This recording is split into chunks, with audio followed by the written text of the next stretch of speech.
We all have a version of the American dream. For Derek and Maria Broaddus, that dream was a house, specifically a massive 6-bedroom 1905 Dutch Colonial home located at 657 Boulevard in Westfield, New Jersey. Westfield is the kind of affluent, ultra-safe American suburb where people don't lock their doors. It was the perfect place to raise their 3 young children. In June 2014, Derek and Maria closed on the house for $1.3 million. They thought they had bought their forever home. They didn't know that the house already belonged to someone else. Not legally, but psychologically. This is not a creepypasta.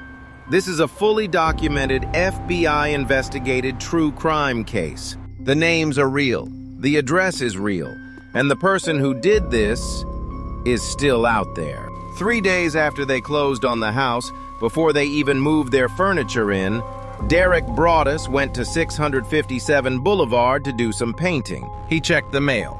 Inside the box was a thick, white, card-shaped envelope. It was addressed in clunky block handwriting to the new owner. Derek opened it. Inside was a typed letter.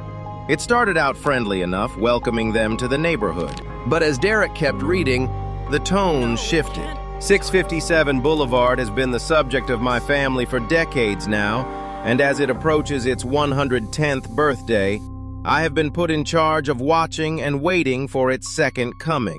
My grandfather watched the house in the 1920s, and my father watched in the 1960s. It is now my time. Derek felt a chill run down his spine. He kept reading. Do you know the history of the house? Do you know what lies within the walls of 657 Boulevard? Why are you here? I will find out. And then, the letter addressed Derek and Maria's 3 children. I see already that you have flooded 657 Boulevard with contractors so that you can destroy the house as it was supposed to be. Tisk, tisk, tisk. Bad move. You don't want to make 657 Boulevard unhappy. You have children. I have seen them. So far, I think there are 3 that I have counted. Do you need to fill the house with the young blood? I requested it, and now you have brought it to me.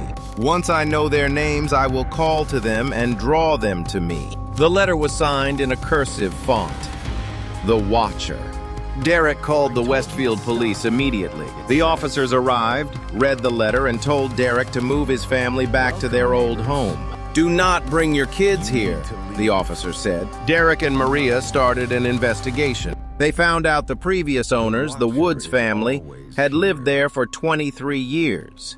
When Derek contacted them, John Woods admitted that a few days before moving out, he had received a strange note signed by The Watcher. But he thought it was a prank and threw it away. Derek and Maria stopped the renovations. They stopped visiting the house at night. But 2 weeks later, another letter arrived. This one was worse. The Watcher had learned their names. He had learned the children's names. Welcome again to your new home at 657 Boulevard, the letter read. The workers have been busy, and I have been watching you unload carfuls of your personal belongings. The dumpster is a nice touch. Have they found what is in the walls yet? In time they will. Then, the letter specifically called out their children by their exact names, mocking Maria for calling out to them in the yard. I am pleased to know your names now and the name of the young blood you have brought to me. Will the young blood play in the basement? Or are they too afraid to go down there alone? I would be very afraid if I were them. It is far away from the rest of the house. If you were upstairs, you would never hear them scream. By now, Derek and Maria were living in a state of absolute terror. They hired private investigators. They hired former FBI profilers. The profilers told them something terrifying. The Watcher wasn't someone sitting in a car down the street. The specific details in the letters, mentioning Maria's art easel inside the enclosed porch, hearing the names of the children, meant the Watcher was close. Very close. It had to be a neighbor. Derek became obsessed.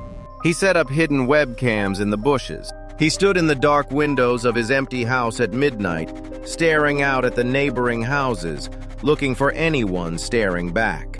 Was it the older couple next door, whose house had a clear view of the Broaddus' porch? Was it the eccentric man who lived behind them, who the neighbors said sat in a lawn chair facing 657 Boulevard for hours? The police brought suspects in for DNA testing, swabbing them to match the saliva on the envelope. Every single test came back negative. The watcher was a ghost. Months turned into years. The Broaddus family never officially moved in. They couldn't. How could you put your children to bed in a house where someone promised to draw the young blood to them? They tried to sell the house, but the story had leaked to the press. No one wanted to buy the Watcher house. The family was bleeding money, paying a massive mortgage on an empty house while paying rent somewhere else. And then, the final letter arrived. The tone had changed. It wasn't just creepy anymore, it was furious. You wonder who the Watcher is? Turn around, idiots! Maybe you even spoke to me, one of the so-called neighbors who has no idea who the Watcher could be. Or maybe you do know and are too scared to tell anyone. Good move. Maybe a car accident. Maybe a fire.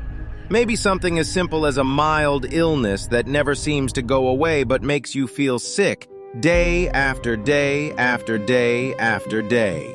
I am the Watcher of 657 Boulevard. I have always been. I will always be. In 2019, 5 years after buying their dream home, Derek and Maria Broaddus finally sold 657 Boulevard. They sold it at a loss of $400,000, just to escape the nightmare. To this day, the Westfield police, the private investigators, and the FBI have never identified the Watcher. Someone in that quiet, wealthy neighborhood watched a family slowly lose their minds, lose their money, and lose their sense of safety. And that person is still living there, mowing their lawn, waving to their neighbors. So the next time you move into a new house or a new apartment, and you see a neighbor staring at you just a little too long from across the street, don't assume they're just being curious. They might just be watching to see where you put the young blood.